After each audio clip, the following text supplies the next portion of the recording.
2 Franklin dispatch, copy traffic. 2 Franklin. We're going to be in the Hyatt Regency parking lot off of Madison on a green Grand Prix 2 occupant. On the night of October 19, 2018, at 7:30 p.m., in the quiet streets of Green Bay, Wisconsin, Jonathon Tubby, a 26-year-old, innocently cruises through a stop sign, just minutes away from his Oneida Nation reservation home. This routine traffic stop is about to plunge him into a web of unforeseen tragedy. Franklin dispatch. Franklin.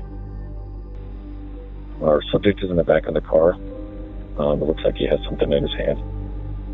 They have a subject in custody, and he has something in his hand in the back of the squad. B2K to EA. Do you want me to bring that beanbag gun with me or no? Yeah, I'll bring it with you. 86 AM to the units in the Bearcat. Just so you know, his hands are up by his face. The windows are too fogged up to tell if there's anything in his hand. And just so we're clear, HQ, we have plenty of cops here. If anyone's coming and not on scene already, you probably don't need them. Copy, we'll let the county know. Alright, dispatch, we're approaching with the Bearcat. Guys, put your hands up!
Multiple officers from the Green Bay Police Department were involved in a shooting last night that left one man dead. The Brown County District Attorney announced it would not press charges against police officer Eric O'Brien, who fatally shot 26-year-old Jonathon Tubby in October.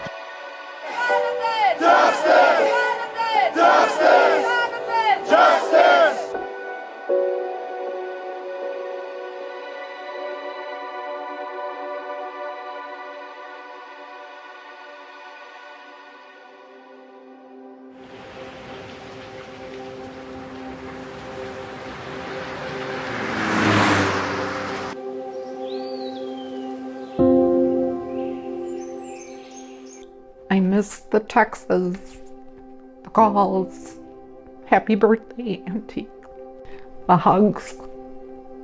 I miss it all. I didn't protect him. I didn't protect Jonathan. We mentored him, we talked to him. We had many conversations with him about life. And we don't have that anymore. John had a rough life, but he always had that smile on his face, and that's something that I think all of us remember. He was a very happy soul.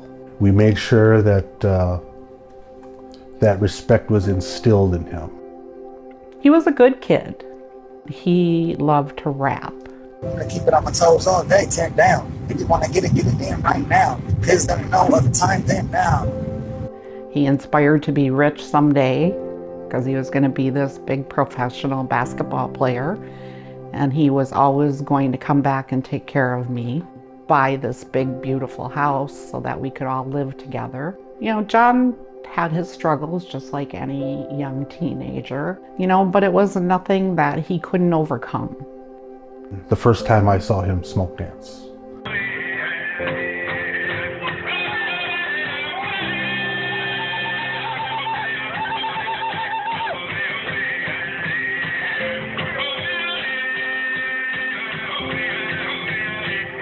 oh my goodness, to see that boy dance and to know what he was dancing for and why he was dancing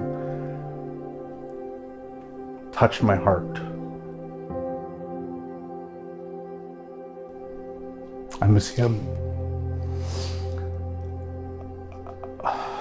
I miss his whole being, his whole spirit. I miss him.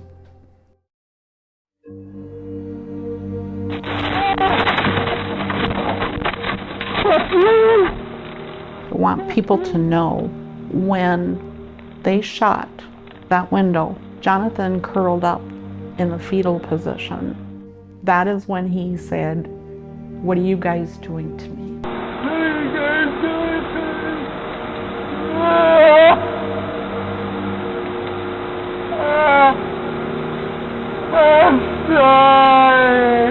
Officer O'Brien planted a seed in everyone's mind that day. He has a gun. That took this whole situation to a whole nother level. Throughout this whole thing that maybe Jonathan was suicidal, and that was never something Jonathan was. They point him out to be this aggressive, irate person. You see that in the video. That's not what he was. I think I heard one officer say they heard animal noises coming from the back of the squad. It's not animal noises. That was Jonathan sobbing.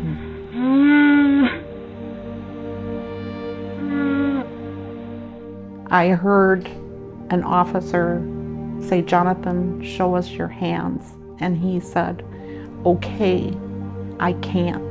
I'm scared."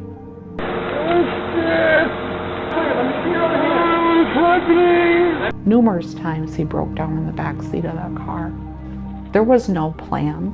We asked them in depositions, "Did you think Jonathan would jump out of the back of the car?" And they said no. Even after you filled the back seat of that car with OC spray, you didn't think Jonathan would jump out of the back of the car. We heard that Jonathan fell off the car. The canine was released from the Bearcat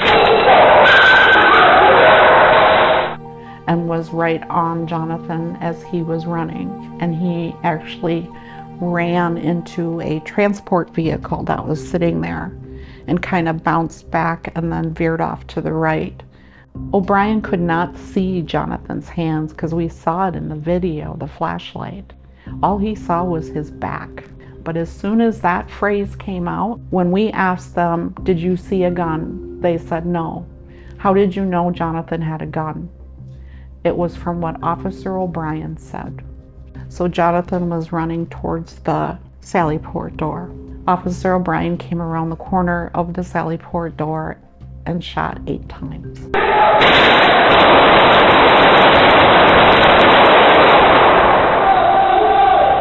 So as we got home and our attorney is typing up a statement for the media, the press conference came on. Thank you for coming today. Obviously, I'm not pleased with the circumstances that bring us here. It's, in any event, an absolutely tragic incident that brings us here today. All of a sudden, we heard some stuff in this press conference that was never told to us as we sat at that table with the district attorney. They started listing all these drugs that were in Jonathan's body. He was acutely impaired by methamphetamine, by methadone and THC, and also had present in his system a number of other substances. You know, Jonathan was no angel. He had his challenges just like any young person does, but he didn't deserve to die. Not like that. And then they show a video of the canine chasing Jonathan. And it's like, why couldn't you share that with us? You had his mom and dad sitting in that room and the rest of us. It's not entirely clear if the canine made contact. That portion is not on video, but it does appear that the canine is going in that direction. The canine was still engaged with Jonathan when he was shot. Jonathan had canine bites. And it's like, how could they just eliminate so many important facts, but share stuff that's not true? We felt really, We were really, really upset. Why couldn't you share what you were going to get out there and tell the world about Jonathan?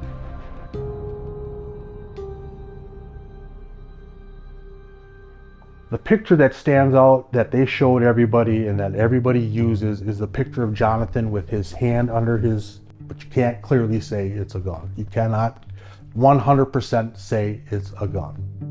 The DA put that out as this is what O'Brien saw. That's the narrative. He didn't doubt himself when he did the search initially, but then Officer O'Brien makes his observations, and at that point, Officer Warnick, does start to doubt himself. When you have a young man who obviously hasn't the same build as these police officers, how are you so scared of someone in that situation with handcuffs on? How do you fear for that? Officer O'Brien indicated that he perceived Jonathan Tubby to be a threat of great bodily harm or death to the other officers, and he did fire upon him with an intent to eliminate that threat. How do you fear for yourself? How can you even call yourself an officer in that situation? To know that he admitted that he suffers from depression. He lied on his police application, omitting his dismissal from the armed forces. He has no business being on the police force, let alone being promoted to sergeant. The question is, how come 8 rounds? He was trained to do that. He fired several rounds in very close succession to each other until he perceived that the threat was no longer present. I should have ran and tackled him. How hard would that have been?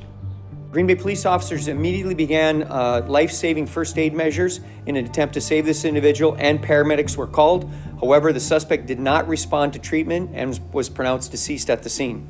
I believe 100% that it's the police unions that encourage, not only encourage, but direct officers when they make a mistake. This is what you are going to say, is I feared for my life and the lives of my fellow officers. It's a scripted response. It's part of the immunity that they get to call. And therefore we are not going to be issuing criminal charges against Officer O'Brien. We believe his actions were legally justified under Wisconsin law using the self-defense privilege. I do not believe in the system anymore. I really don't. I believe the system is rigged. You know, we knew they were going to say whatever they needed to protect themselves. You know, and it wasn't until the following days, and everything happened so fast, you know, and there's cultural pieces we need to take care of Jonathan. You know, there's pieces being from the Oneida Nation and being a member of Longhouse, there's things we had to take care of him for. You know, so trying to find the truth and trying to just grasp onto any pieces we could and protect one another and support one another and take care of our babies and learn how to grieve, but take care of Jonathan too. You know, so it was really a tough position because we knew anything we were getting from the media, from the police, we knew the story was a lot bigger. And we knew that they were telling their version without the entire truth. Later on in the morning, one of my nephews, he was 8 at the time, he jumped up and he's like, wait. He goes, I don't get it.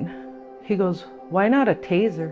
Why not, you know, he had a billy club, why not, you know, he had all these questions, and we were already distraught and brokenhearted, but even more so because we didn't have no answers. We couldn't console our babies, we couldn't console our children, and you know, so not to have answers to give our family, not to give answers to our friends, his friends, you know, and it was a struggle for all of us.